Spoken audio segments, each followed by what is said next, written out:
صحیح ہے. فلما افلت یہ قرآن کا لفظ ہے. جہاں پر قالا قالا آ رہا ہے یہ حضرت ابراہیم کے الفاظ ہے.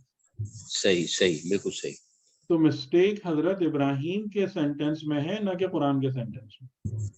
ٹھیک ہو گیا, بالکل صحیح. اچھا اس کو آپ نے ایکسپلین نہیں کیا. انہوں نے کہا ہے کہ قالا حاذا ربی حاذا اکبرو. ہاں اس تو کو تھوڑا یعنی کہ اس کو ہم نے وہ ابھی قمر کے اس پہ کہا نا کہ اب وہ چھوٹے سے بڑے کی طرف جا رہے ہیں کہ جو زیادہ بڑا ہے زیادہ روشن ہے, یعنی کہ اب اس سے زیادہ تو کوئی بھی نہیں آتا نا بڑا آسمان میں, کہ اگر آپ پورے 24 گھنٹے کے سائیکل کو دیکھ لیں تو سورج سے بزرگ تر اور روشن تر تو آسمان میں کوئی بھی نظر نہیں آتا.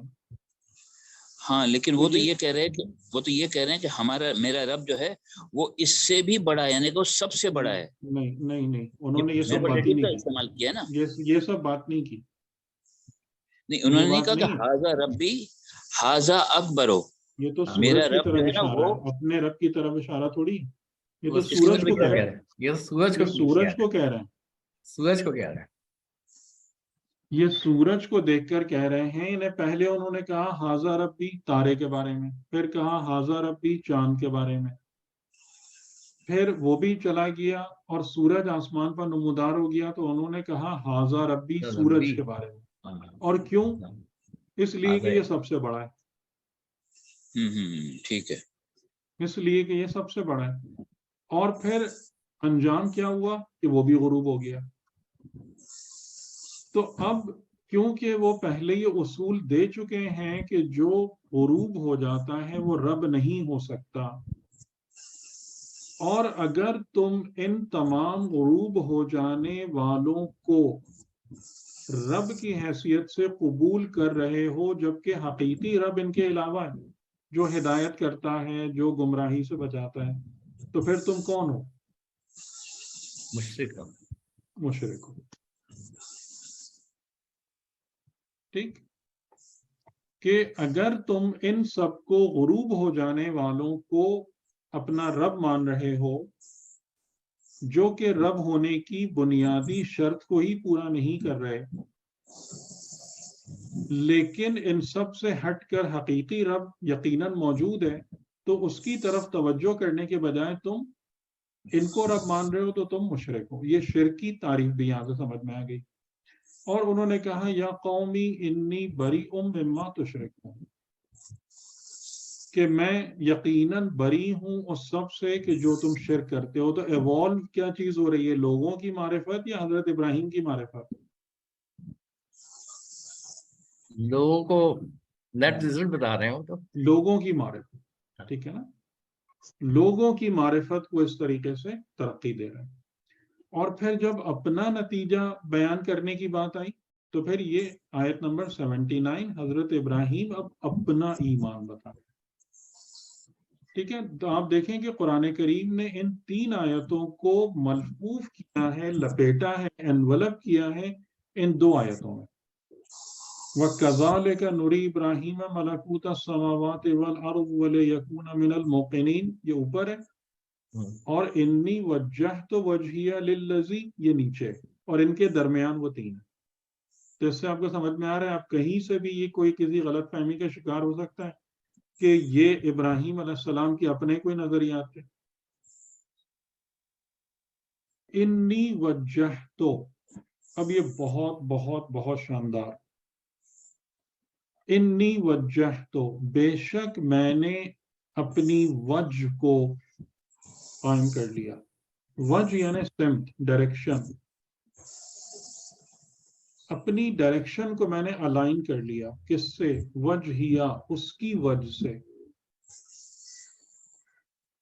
للذی فطر السماوات والارض, جو آسمانوں اور زمین کا رب نہیں ہے, جو آسمانوں اور زمین کا خالق نہیں ہے, جو آسمانوں اور زمین کا مالک نہیں ہے, بلکہ جو آسمان اور زمین کا فاطر ہے. ٹھیک ہے, اسی لیے میں کہہ رہا تھا کہ اس پہ بہت زیادہ غور کیجیے گا کہ حضرت ابراہیم علیہ السلام لوگوں سے جب احتجاج فرما رہے ہیں تو وہاں پر رب کا ورڈ بار بار ریپیٹ ہو رہا ہے نا,